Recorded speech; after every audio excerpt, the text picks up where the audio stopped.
Welcome and thanks for joining us. My guests today are Nick Nyland, Director of Product Development, Verizon Public Sector, and Mike Majorana, Senior Vice President, Verizon Public Sector. Well, gentlemen, let's get right into it. What does 5G mean, especially for our government audience?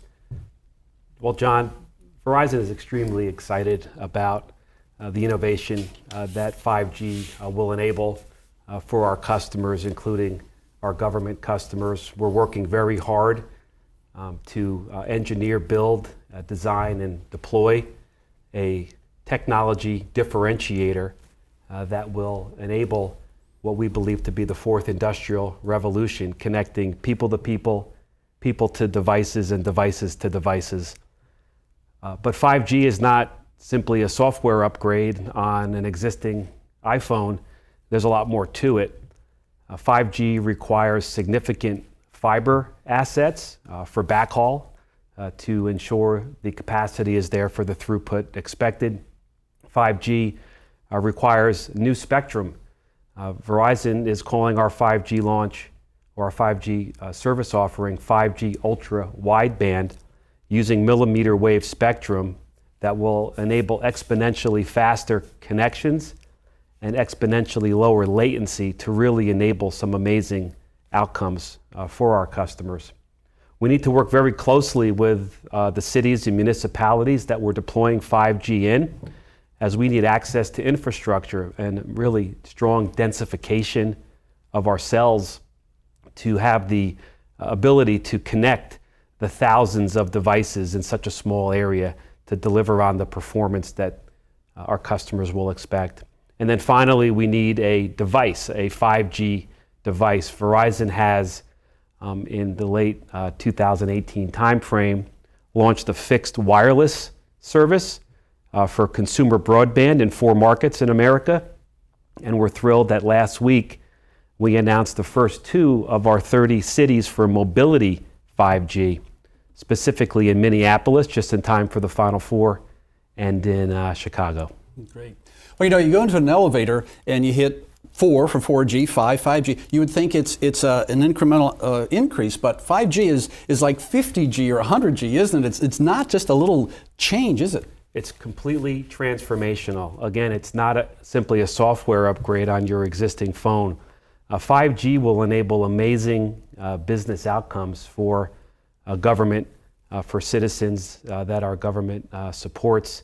When you talk about the low latency, the ability for AR and VR applications, the ability for video surveillance, the ability to deliver a real-time data and information to city managers, or in this case, federal government managers, to be able to provide the services that ultimately our constituents all will be demanding in the future.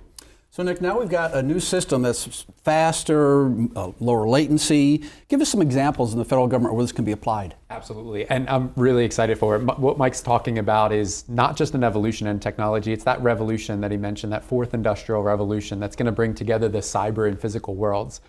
Mike talked about a couple use cases. We've had conversations with federal agencies across the country over the last few months, really thinking about what is 5G going to do for their mission, because there's a lot of excitement around 5G, but it's just a network, right? And it's a really powerful network that's going to change the mission and change the enablement of the mission for federal agencies.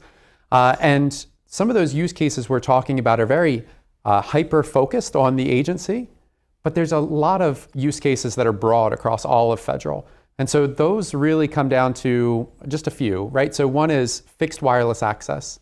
So Mike talked about that. We launched that for consumers in 2018. And this is the idea of replacing fiber connectivity with 5G. And the federal agencies that are really going to benefit from that are agencies that have offices in buildings they don't own. And being able to get fiber into a building that you don't own is very difficult. But now with 5G, they can do that. Or offices where they're only there for a short amount of time, 3, 6, 9 months, and a fiber drop doesn't make a lot of sense. So 5G will give them very quick connectivity, fiber-like speeds.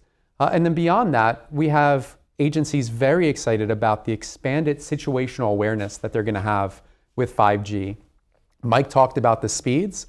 those speeds can enable high definition or even ultra high definition video surveillance now, being able to be deployed not just where you have network, but anywhere there's 5G.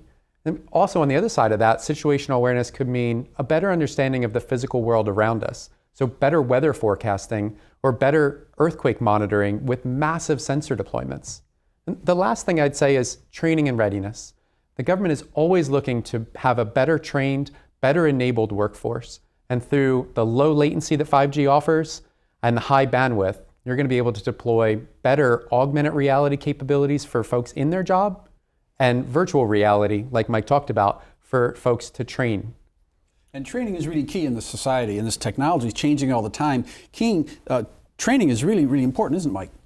Training is critical, particularly if you're looking to bring in the new talent and the next generation of federal IT professionals.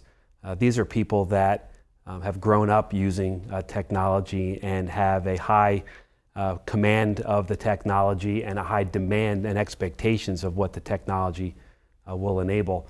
When you are delivering training, solutions and services to any workforce, including government, you want to make it as interactive, as user-friendly, and 5G is the type of network that will bring in those amazing capabilities.